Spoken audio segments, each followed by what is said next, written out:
A veces los pueblos parecen adormilados, anestesiados, pero a veces también lo están las personas, aunque muchas veces le temen a ese momento en el que pasan del estado consciente a la inconsciencia, al adormilamiento producto de la anestesia. Y bueno, es un mal, por decirlo de alguna manera, necesario, porque yo me remonto a otras épocas donde no existía la anestesia. Y debe ser jodido que te operen sin anestesia. Y además siendo tan fácil el procedimiento como para anestesiar a alguien. ¿Cómo fácil? Yo se lo explico muy sencillamente. No, por favor. Pero es fácil. ¿Y vos qué sabés de anestesia? ¿Que sos anestesista? No, pero no hace falta ser anestesista para saber cómo funciona esto. O nunca escucho a una tía opinándole de política, o de economía, o de derecho. Vos no deberías haber sido conductor de radio, deberías haber sido tachero. Pero bueno, dale. Mira, vos agarrás, el cuerpo humano es como un mecanismo de relojería, ¿no? Se dijo muchas veces eso. Sí. Bueno, la anestesia consiste ¿Y dónde está la...? En suspender el péndulo, frena el péndulo y entonces es como que frena el corazón por un segundo, después ahí entran a boxes los mecánicos, hacen lo que tienen que hacer y después... ¿Y el secundero dónde está? ¿Cuál es la agujita del secundero? Acá. ¿Acá? Esa no. Sí. Mirá, yo te voy a decir la verdad. Por más que te duela, estás diciendo cualquier batata. Hablando de ¿Cómo lo que hablábamos hoy. Batata, sí, por te favor? Estás uniendo y la música lo dice. Necesitamos a alguien que sepa del tema, por favor, ya. Bueno, entonces vamos a dejar que nos explique en qué consiste el proceso de anestesia. Vamos a consultarlo con Guillermo Holzman, que es anestesista, y lo tenemos en línea. Muy buenas tardes, Guillermo, ¿cómo estás? Buenas tardes, chicos, ¿cómo les va? Bien, muy bien. ¿Cómo andan ustedes? Bien, fantástico. Tenemos esta duda existencial de cómo actúa la anestesia y por qué tanta gente le tiene miedo a someterse a la anestesia total. Bueno, excelente. Es una buena pregunta en general. La verdad que, obviamente, sin entrar en lo complejo, ¿no? de todo lo que se necesita saber y entender del cuerpo humano para llegar a poner a una persona bajo anestesia, la realidad es que es un proceso, como así ustedes lo han contado, bastante complejo, pero que consiste de varias patas, digamos. Uno no es que hay un solo tipo de anestesia y se adapta generalmente a dos cosas, ¿no? Al procedimiento y al tipo de paciente que tenemos. No hay una sola manera de hacer las cosas y eso es lo que le da un toque muy artesanal a la especialidad. La verdad que es una de las cosas que uno más disfruta de hacerlo y es verdad que mucha gente también le tiene miedo por mitos que han ido quedando en la historia de anestesia y de la humanidad en general, ¿no? La verdad que todos los mitos que existen, ya sean porque derivados de películas o otras cosas, tienen una explicación y no todos son reales, pero muchos de los que las personas le tienen miedo en general sí. Y la cosa es discutir en qué situaciones se podrían llegar a dar y qué es lo que uno hace para que eso no suceda. Mira, lo primero que te tengo que decir es que tenés la voz igual a Florencio Randazzo. Dicho esto, y me lo saco de la cabeza, vamos a ir con las otras. ¿Cuáles son esas especificaciones? Por ejemplo, la edad, el peso del paciente, ¿eso influye? Totalmente, todas las características del paciente influyen. La edad, el peso, digamos que todos sabemos que hay personas más sanas que otras y así como uno popularmente podría charlarlo con cualquiera, de esta persona es más sana, aquella no. Todo eso tiene implicancia en la anestesia. La verdad que no es lo mismo hacer una anestesia para un paciente joven deportista, obviamente, que para un paciente obeso, hipertenso y que pueda llegar a tener cualquier otra comorbilidad, digamos, otra enfermedad, porque todo afecta al proceso de hacer una anestesia. La verdad que sí, todo influye. O sea que no es que el anestesista va, compra una ampolla en la farmacia, la pone y aplica. No, hace todo un estudio riguroso de cómo es el paciente, qué características tiene, y en base a eso elige la fórmula que va a usar en la anestesia.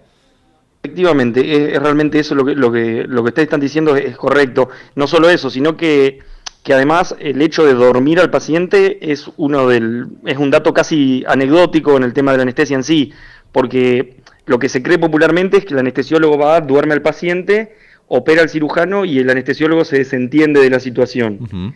Y la realidad es que el trabajo que hace el anestesiólogo en sí, dormir al paciente en sí es un pequeño detalle, porque el verdadero trabajo que tiene es el de mantener vivo ese paciente mientras se realiza todo el procedimiento, ¿no? O sea, el cirujano, por ejemplo, dando una situación específica, por ejemplo, tiene que sacar el apéndice de un paciente, ¿no?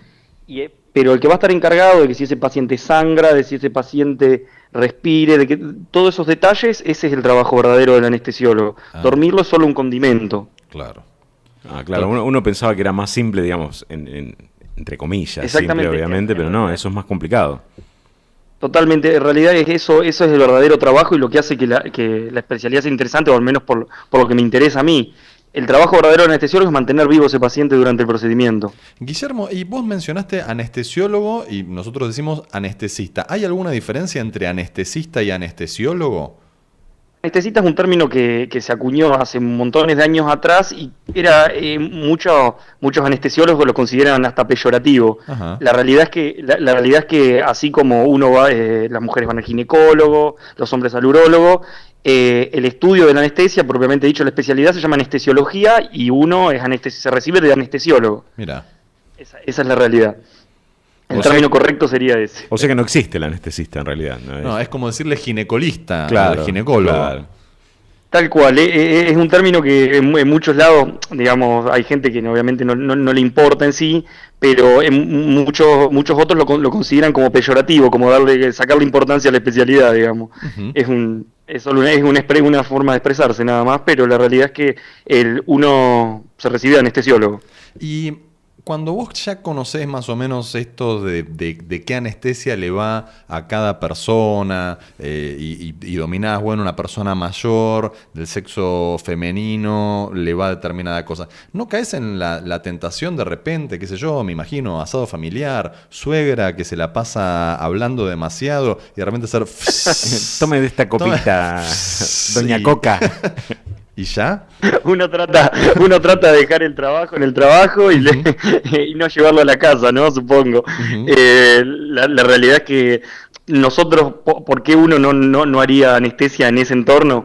Y es muy simple. Una de las cosas más importantes que nosotros tenemos para saber lo que estamos haciendo y controlar bien al paciente es lo que se llama monitoreo. Y para el monitoreo del paciente nosotros necesitamos muchos aparatos y eso ha sido lo que ha aumentado mucho el margen de seguridad para la anestesia.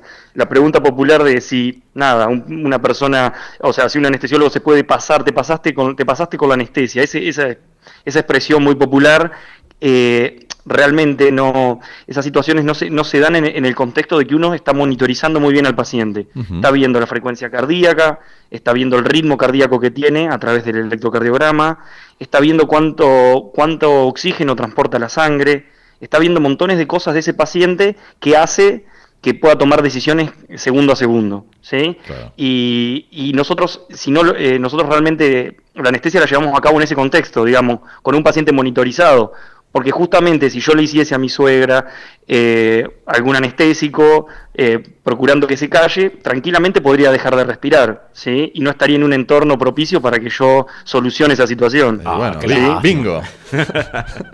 No, está bien. Ahí está el doble. No, pero realmente es eso lo que sucede. Bien, totalmente. Bien. Yo me acuerdo una vez me tuve que hacer una intervención quirúrgica, no sé por qué le dicen así a que uno se va a operar, y las imágenes venían siendo los plafones de fluorescente del pasillo, y me recibe el anestesiólogo y me dice, vamos a contar hasta 10, pero en sentido inverso. Entonces empecé 10, 9, como diciendo, esto va a ser eterno. Creo que no llegué al 6. Y ahí ya... Totalmente. Como, chau. Sí, lo de contar es algo anecdótico. Uno con eso mantiene distraído al paciente, pero puede hablar de cualquier cosa. Podemos estar hablando de fútbol y que te quedes dormido a la vez. Eso no implica... No implica algo particular del acto anestésico. Pero si me quedo así con ganas de decir, no, porque para mí Maradona era mucho mejor que Messi. Pero callate, que Messi, claro. No, o al revés que estás tan metido en el fútbol que no te dormís nunca. No, mejor no es contar para atrás. Sí, te puedo asegurar que te quedas dormido, pero contar para atrás mantiene la atención del paciente centrada en algo en particular, digamos. Claro. Y después al volver también es todo un tema, porque uno sale como medio borracho de la anestesia y ahí si lo filman a uno es como... Hay videos muy graciosos que hay en internet de gente que sale de los despertares son particulares y varían mucho con la anestesia que se haya utilizado, pero también, digamos, con el paciente, digamos, cómo entró ese paciente. La verdad que un paciente que se duerme bien, que se duerme tranquilo, suele levantarse de la misma manera. Eso es bastante real. Y a la vuelta de la anestesia también, el anestesiólogo está ahí, digamos, hasta el último momento, o una vez que ya termina todo, bueno, listo, chao, me voy, o no. No, ¿Cómo exacto. es eso? Sí, puede ser es normal que el paciente no recuerde cuando el anestesiólogo se fue, no porque no haya estado en este último momento, sino porque uno empieza a recuperar bien los recuerdos y la conciencia, no a veces en el momento y a veces un ratito después cuando ya salió de quirófano. Pero la verdad es que es la responsabilidad absoluta del anestesiólogo estar desde que empieza el procedimiento hasta que termina presente al lado del paciente. Uh-huh. Eso es una responsabilidad absoluta, no hay discusión, digamos, al respecto. Eso explica también por qué no lo haces con tu suegra. Ahí ya con esta última explicación me quedó clarísimo. Cierra el tema con eso, definitivamente, pero la realidad es que depende qué anestesia uno utilice, pero considerando la que más frecuentemente se usa y la que más popularmente se conoce, que es la anestesia general, en la cual el paciente se lo duerme, se lo intuba, se pone un tubo que va a la tráquea, es toda una maniobra, y se pone a respirar con una máquina al paciente. O sea, una máquina controla cuánto aire entra, cuánto aire sale, y esa máquina la configura el anestesiólogo. Uh-huh. ¿Sí? El proceso de poner al paciente bajo anestesia general, intubarlo y conectarlo a una máquina que tiene que estar conectada al circuito todo el tiempo para que el paciente no deje de respirar, porque el paciente no va a ser consciente y no va a poder respirar por su cuenta. Uh-huh. En esos puntos son los que importa la presencia del anestesiólogo, estar viendo que ese circuito se mantenga siempre intacto. Claro, al final el cirujano puesto menor. No, para nada, pero claramente cumplimos roles distintos. Uh-huh. Todos, digamos, es un equipo, o sea, no porque sí se llama equipo quirúrgico, y es la realidad, el cirujano, la instrumentadora y el anestesiólogo son tres patas pilares fundamentales. La verdad que todos requerimos uno del otro y que haya una buena comunicación en el equipo. Sí, pero es algo así como en la radio el operador técnico. Si el operador técnico acá quiere y nos corta el micrófono, nos salimos al aire. O sea que si vos no estás ahí, el resto no puede laburar. Exactamente, todos dependemos uno de los otros. Exactamente, es lo que estás diciendo. Totalmente. Está muy bien. Totalmente. Bueno, estuvimos hablando con Guillermo Holzman, que es anestesiólogo. Corregimos lo de anestesista del principio para que no se ofenda a ningún anestesiólogo, claro, que estamos diciendo peyorativamente. Claro, que no piense que lo tratamos peyorativamente, por favor que no. Te agradecemos mucho, Guillermo, el habernos contado cómo es la especialidad, y te vamos a tener como referente en materia de anestesiología acá en ecléctica.com.ar. Un placer muy grande, chicos. Les agradezco a ustedes. Un gran abrazo y nos estamos viendo. Mariano Navas, Héctor Park, Romina Sosnávar viven en la nube. La nube, 2 horas virtuales que suenan muy reales.